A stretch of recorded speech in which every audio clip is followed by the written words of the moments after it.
Welcome back to the Intel Extreme Masters Katowice. I'm joined by the victorious Maple of the Flash Wolves, and that was a crazy finish of a 2-0. Can you tell me about the comms during that final fight at the Nexus? 他想问一下，就是你们最后一场比赛，那最后几分钟那些时刻就好精彩，所以想问一下你们那时候的指挥是什么样子的？因为那时候我们拿到3比0嘛，对，但是我们之前有被3比0逆转的经验，所以我们其实蛮紧张，就一直说稳稳打，稳稳打，不要分推。He said that at that point in time they already had all 3 inhibitors down, but the thing is they've had experiences where they managed to get all 3 inhibitors of the enemy team, but then they still lost those games. So they're actually really nervous at that point, and then they were just the comms were just saying to each other like, "Play stable, don't do anything rash, and let's just play this stably out."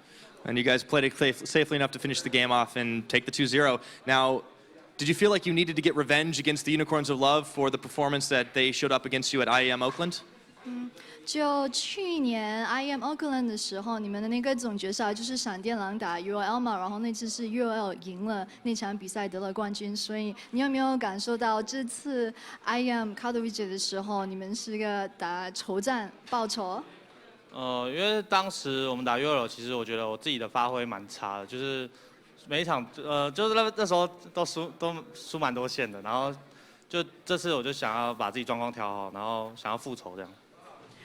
So he said that actually that time in IEM Oakland, he felt that his own personal performance wasn't very good, and he felt that he actually lost lane a lot in that competition. So this time, he feels that he did a lot better personally, and he does feel like he's gotten revenge on UOL. Certainly seems that way, and you faced off against Exile once again. He played the Victor, but then the Katarina. I know you guys both like assassin players. What do you think of Exile as a mid laner in this tournament and in general?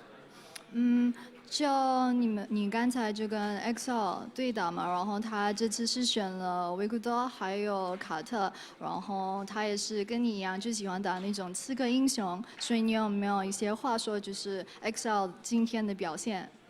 我觉得他的打线风格就是非常的凶，尤其是玩到球女这种的，就是之前上次我们打月楼，他的球女其实让我印象蛮深刻，就是打很凶，所以这次我们都有 ban 掉。然后我中路其实都有拿到优势的角色，所以我觉得都还可以。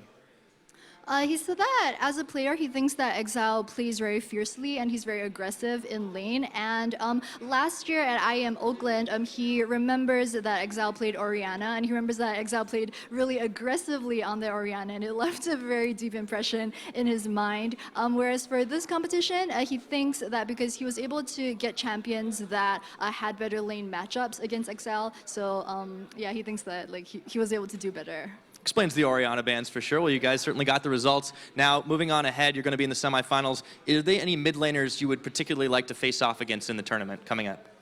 就是在这次 IEM 比赛中，你有哪个队的中单是期待跟他对打的吗？Rocks 的 Miki 吧，因为其实在韩服我们也很常交流，然后也蛮常遇到，所以就在比赛中交手。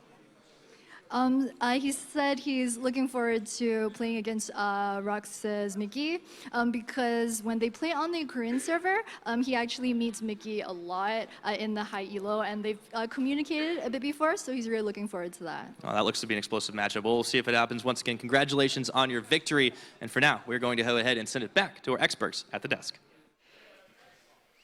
Welcome back to the desk here. We have one very static scoundrel, as Unicorns of Love did go 0-2. But that means Flash Wolves are through to the semi-finals now. They are there at the SWORDART on Sunday, joining Rox Tigers as 2 teams qualified now for those playoff matches later in the week.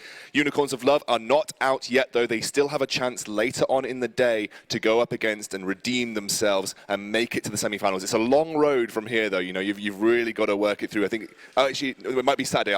I will double check, but basically they're not out. Basically they're not out, which still means that Europe have got some hope down the line. Now, we're going to start off, as always, with the early game. Froskurin, I know you're really itching to start talking about it because Flash Wolves have impressed you. Yeah, Flash Wolves are definitely really impressive. I'm actually going to compliment Unicorns of Love here for a second, though. So they have the Ivern. My problem with the Ivern is, again, it's another kind of like defensive Ivern. He doesn't have pushing priority lane, so he's not able to invade and really make use of his passive that it's impossible to smite contest him. And so what ends up happening early in this game is that they lose control of top side of the map, and there's no way that Ivern and GP can contest with Nautilus and Graves. So XERXE makes the correct call that he can only go bottom, and it sets up like this beautiful bot lane dive, because that's pretty much their only option, and they execute on it wonderfully with Exile. Another thing about Ivern is that his build path is you go straight into Redemption. Such an incredible item, but that leaves him without any vision control. Ivern switched to the sweeping lens very early on, whereas you had KARSA and Graves who had that Tracker's Knife, and to top that off, the top and mid lane from the Flash Wolves had a warding trinket and a Eye of the Equinox very early on, whereas only wards from the Unicorns was HYLISSANG's Sightstone, and that's why we saw him so many times go on these solo missions. Like, what are you doing? He's trying to get vision because there's nobody else in the team setting up any vision control, making the plays for this team that much harder to go.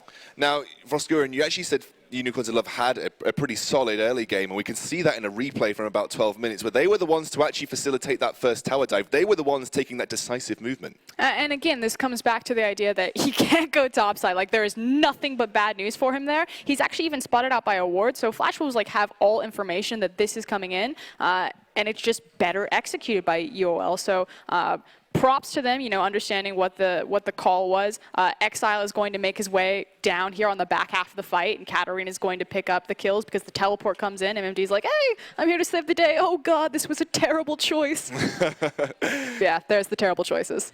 This is right after Graves and MD were topside taking that tier 1, so you know that Graves has no chance of contesting this play. So it was a very well-timed execution from the Unicorns, and this was the moment where we thought, okay, there's some glimpse here. They're understanding their composition. Katarina's getting a couple of kills. This is exactly what they needed to hit that mid-game. Unfortunately, when that hit, execution was not so much there. And they'd already lost the first tower of the game at this point. That had already gone down in the top lane. So had that been first tower for Unicorns of Love, maybe they could have looked to work off that. But I think this Gangplank pick made that he kind of was stuck there just farming. Well, the problem is that when you have Gangplank against Nautilus and Graves, that combination is guaranteed to kill you. So they would just go up there, burn the flash, go again, and so easy. You drop down the depth charge, immediately you can combo it with all of Graves' spells, and that is more than enough to pop him.